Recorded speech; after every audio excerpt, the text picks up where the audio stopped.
Hi, I'm Dr. Jarrod Spencer, sports psychologist and leader of the company Minded the Athlete, where we're really passionate about improving the emotional health and performance of athletes.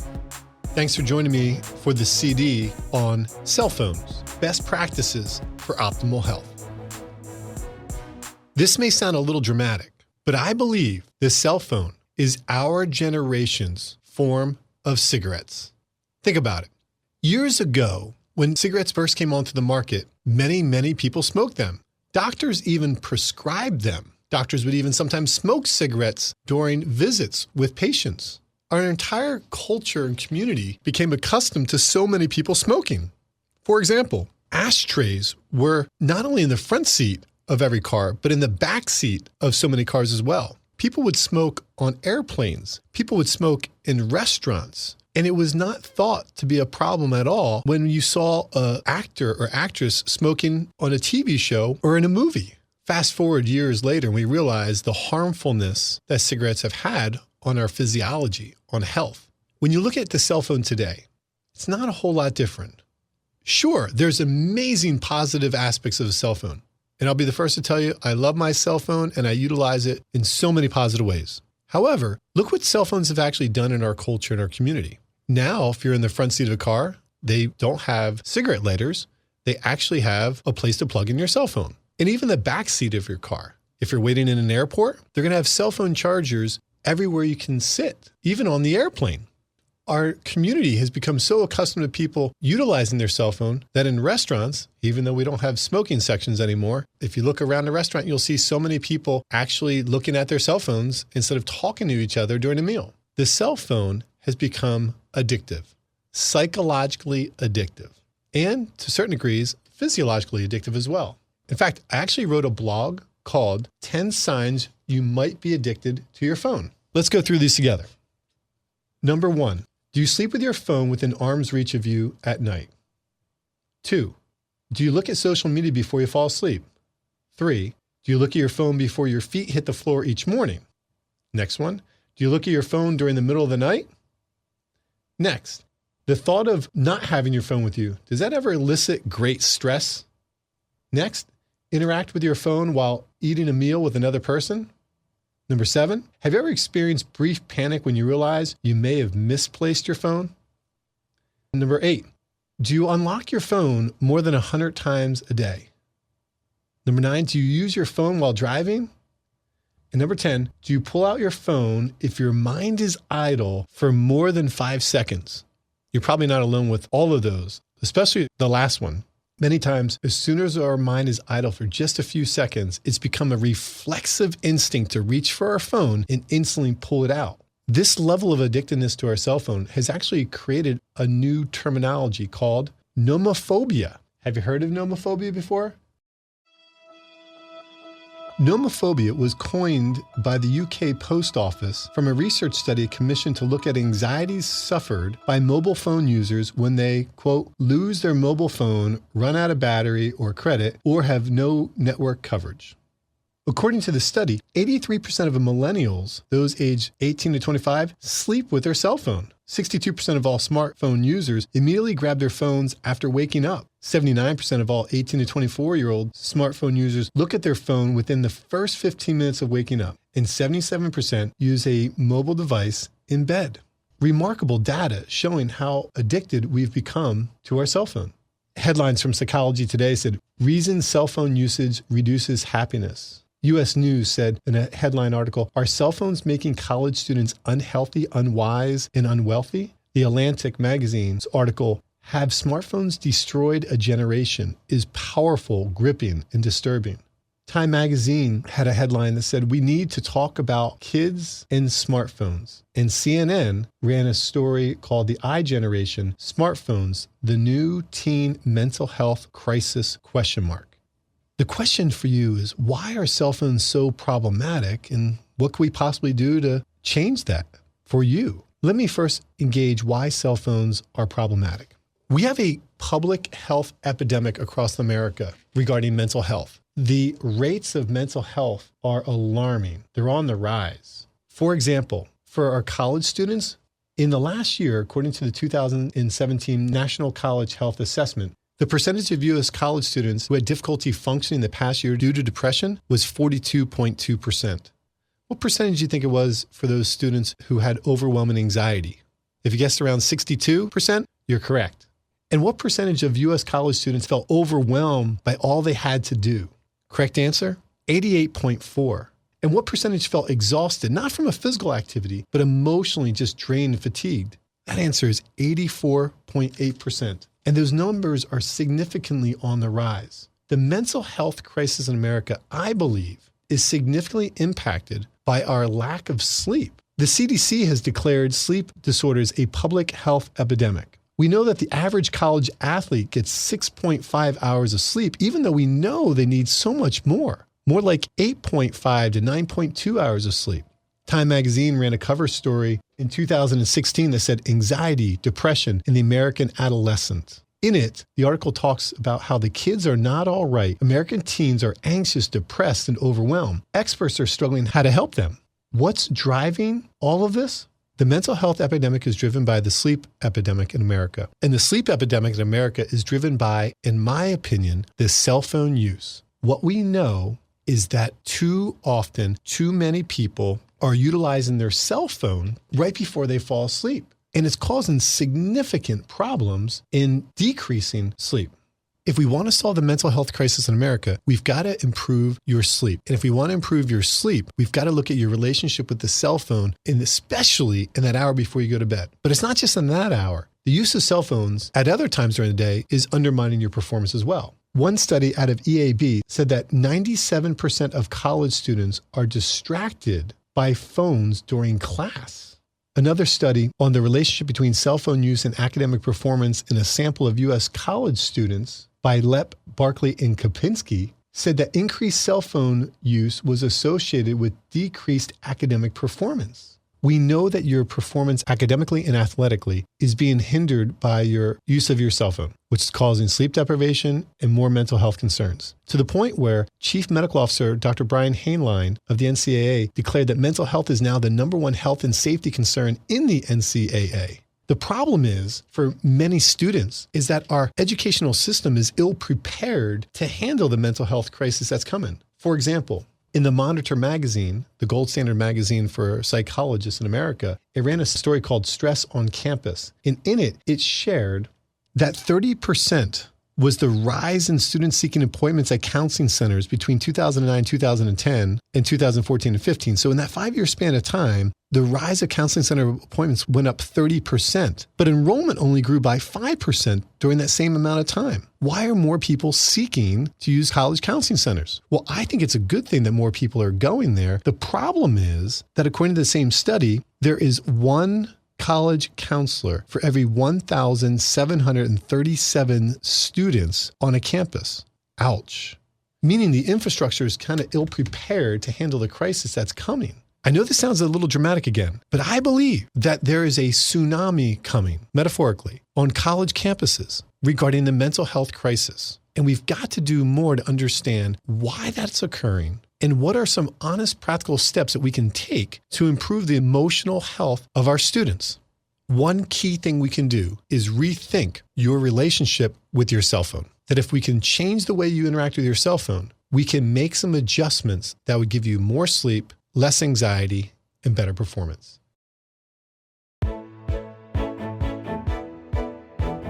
So let's unpack. What are some best practices you can do with your cell phone?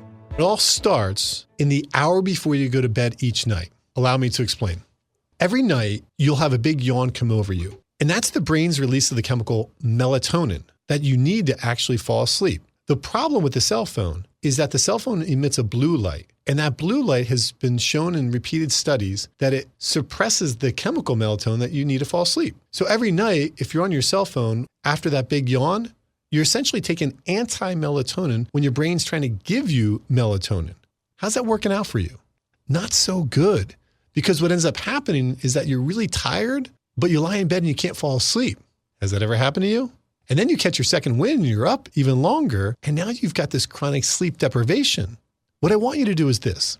Tonight, when you have that big yawn come over you, I want you to, at that moment, stop all electronics. No phone, no tablets, iPads, no cell phone.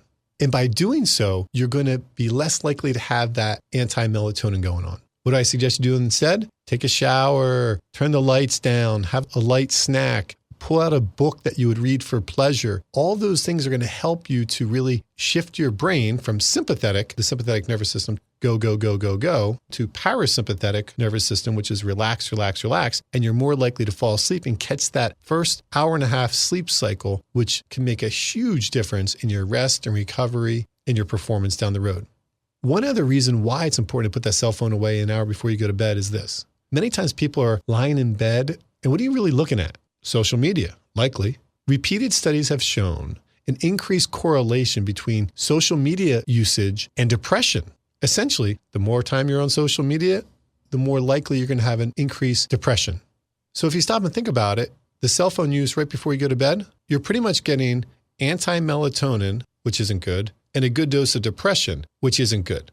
So you're going to have negative thoughts and not feel so good before you go to bed every night. And it's likely you do that almost every night of the week. If you're like many students, what am I suggesting here?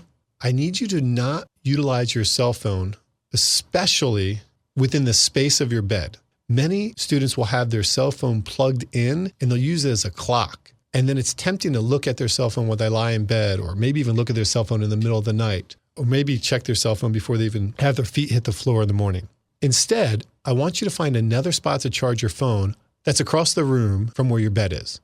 Someplace where you literally would have to get up out of bed and go over there to check it. And don't have the cell phone facing you where you would have the lights go on in the middle of the night or you'd hear it dinging. Ideally, turn it down, turn it off, but remove it from the space of your bed. Give yourself a cell phone break every night. I personally stop using electronics at 9 p.m. And when I get up in the morning, I give myself plenty of time to wake up, get going before I'll engage with my cell phone at 7 a.m. So that essentially every night I have a 10-hour cell phone break. Now that may sound like a lot and it may sound a little unrealistic to you, but it's just a best practice that I've adopted based upon the science and the research that I've seen that I think really helps me to keep my sleep as consistent as I possibly can so that my rest and recovery is enough for me to continue to perform at an optimal level and have good emotional health. A second best practice to help improve your relationship with your cell phone is to rethink how you pull out your cell phone during those many micro breaks you have during the day. There are times each day where your mind might be idle for just a moment. And for many and most, it's become a natural reflex to immediately grab our cell phone and begin to look at it. Thus, instead of having a real break, our brains are still active and engaged. And so why that's problematic is what we see is we've got an entire generation that has an overdeveloped sympathetic nervous system, meaning you're really good at go, go, go, go, and working hard. But your ability to shut it down and rest and relax isn't quite the same. You may even realize you struggle in that area. And so one reason that you might have trouble falling asleep or shutting things down or shifting the parasympathetic mode is because as soon as you try to do that, you immediately grab your cell phone and it pushes your brain back into an engaged brainwave state, beta brainwave state. And so it's become a bad habit. What would be better is if during the day when you feel a little tired or you want to take a break and you lay down and you close your eyes, you don't have your cell phone there. You don't look at it. You literally just shut your brain down, go into a parasympathetic state for 30 seconds or a few minutes or a 26-minute nap. But ultimately, you're allowing yourself to just really rest. You're also allowing your brain just to think about what's in the preconscious mind. The preconscious mind is kind of like the back burner of a stove. Your conscious mind is what you're aware of, like the chicken on the front burner, but the back burner of the stove might have the rice that's simmering. And by definition, the preconscious mind is that place in your mind where memories are stored that can easily be recalled, but they're outside of your immediate awareness. And a lot of times we need to process that stuff that's in the preconscious mind. We need to think about that stuff, but we don't because as soon as our mind is idle for a moment, we immediately engage our conscious mind in a game on our phone or flipping through social media. Sometimes by putting that phone away and just allowing yourself to think and to process that stuff that's in your preconscious mind, that emotionally charged, unresolved stuff, both positive and negative that's going on during the day, that's a good thing to help us clear out our mind so that we would feel less stressed, less anxious. But again, too often you're probably not getting that because as soon as you go into preconscious mind mode, you immediately engage your cell phone and bring your conscious mind back to the task at hand, such as the game. As best you can, when you feel the need to just allow your mind to be idle, stay with that longer and keep your cell phone in your pocket. Don't pull it out. Don't look at it. Allow your mind to think. Another best practice for your cell phone is at the table. Too often, it's likely that you're pulling out your cell phone when you're at the kitchen table or you're eating with somebody else. It's almost gotten to a point in our culture and society where it's very socially acceptable to be at a table with another human being and be on your cell phone looking at it. I mean, if you go to a high school cafeteria, that's oftentimes what you'll see is many people sitting around the table eating lunch together, but not really talking face-to-face verbal with each other, but just looking at their cell phone. And what I'm saying to you as a student athlete, is that there's many generations ahead of you that look at that behavior and think that it's not polite, that it's not appropriate, and that they see the detriment of lack of eyeball-to-eyeball, face-to-face verbal communication that your generation has with other people. I agree with that. And I think that it's an appropriate and an important skill set to put your cell phone away at the table. The table when people eat meals is a time of emotional connectedness, when there's an opportunity for us to really engage in meaningful dialogue about what's happening in our lives. It's time for laughter. It's a time for sharing information. It's time for connectedness. And so even if you pull your cell phone out and plop it on the table, like many people often do, that's also a sign that to the person that you're with that you're important to me, but what's in between us right now is my cell phone. And if that thing buzzes or dings or rings, I need to get that because that's more important than you. And that may be the case in some situations, but as a best practice, it's wise to take that cell phone, put it in your pocket, and not have it on the kitchen table or on the table where you're eating with people. Put your cell phone away during meals. A best practice that one coach and I worked on this year was helping athletes utilize their cell phone more appropriately before the competitions. Specifically, many athletes will utilize their cell phones to listen to music before a game. The problem is while they're trying to warm up and get ready for the competition, they're also inadvertently getting messages and checking messages from outside people that are distracting them. What Coach and I worked on was going back to an old school technique of an iPod. Remember those? It just holds music, plays music, but it does not have access to social media, text message, phone, etc. That's actually a really good thing. So if you're an athlete and you want to utilize your cell phone before a game, what I'm saying to you is don't. Make up a playlist, put it on an iPod, and during the 1 hour before you actually compete and through your competition, do not have your cell phone around. Utilize your specific playlist on your iPod and listen to that music instead. Many athletes today will say that their cell phone is very important to them at bedtime because it's their alarm clock. And I understand that. But what I'm suggesting for this next best practice regarding cell phone use is for you to find another means for an alarm clock. Specifically, what I'm suggesting is go to your local Walmart or Target or other store and go buy an alarm clock. I know it sounds crazy, but they still have those small little boxes that myself and others used to utilize to wake up each morning. And they work just fine then, and they work fine now. In fact, it's even better now because the cell phone use has been so problematic, in part because the temptation to use it as an alarm clock, but then also look at it while lying in bed at night is too overwhelming for most people. Go to your store, buy an alarm clock, utilize the alarm clock, not your phone to wake up in the morning. Have you ever taken a social media break? LeBron James does during the postseason, and many athletes that I've worked with do the same. What they've found is that social media is oftentimes a distraction. And so during times of intense competition, when things matter the most, oftentimes social media activity could even increase. So one best practice for many athletes is they'll actually delete social media on their phone during specific times of the year. Sure, they still have their account. They could look at it later, but they'll literally make a post and say, I'm taking a social media break from this point forward. I'll re-engage at another point in time that you specifically tell your followers, and then you go silent. Every athlete that I've ever worked with that has taken a social media break has only ever reported that it's actually been a benefit, that they've really enjoyed it.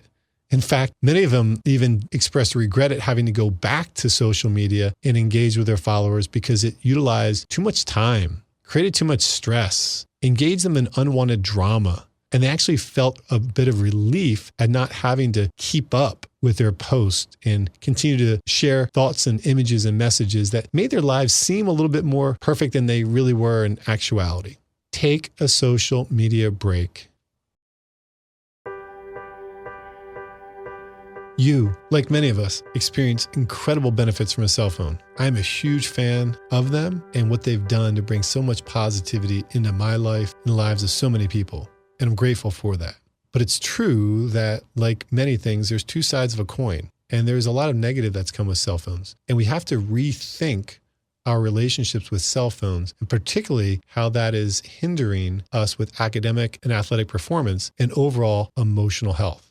I'm hopeful that the concepts that I shared on this CD on cell phones, best practices for optimal health, may have helped you along your journey.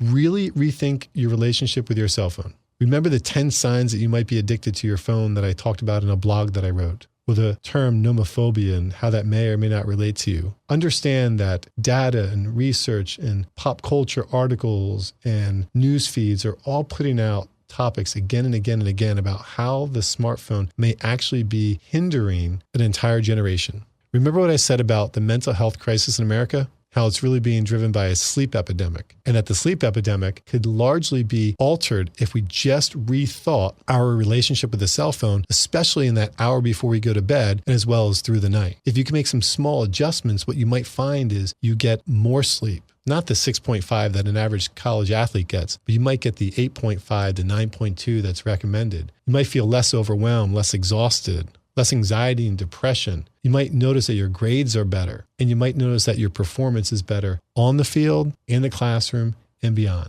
But my biggest hope for you is that you would actually be able to feel better emotionally so that you would have greater joy, more positivity, feeling rested, and being able to bring forth from you all the amazing giftedness that's inside of you that you know is there and the world wants to see, but for some reason, it just hasn't come forth consistently or to the level at which you want. You're going to have to do the things that others aren't doing. I know that it sounded dramatic when I said that the cell phone is our generation's form of cigarettes, but I think there's a lot of truth to that. And if you can do what others are not doing, you're going to have a competitive advantage. Go get yours. Make the changes. It starts with you. Knowledge is power, but you got to apply the knowledge into actionable steps, simple behaviors, and do them consistently over time. And you will notice an amazing change in your attitude and your actions. I hope this information on cell phone was helpful for you and that it gives you a clearer mind and better performance. If you found this information helpful today on cell phones, best practices for optimal health, and you would like more such content, be sure to check out mindoftheathlete.com and all of our social medias. We have lots of CDs on topics such as performance anxiety, sleep, confidence, visualization, and more, available on our online store on our website.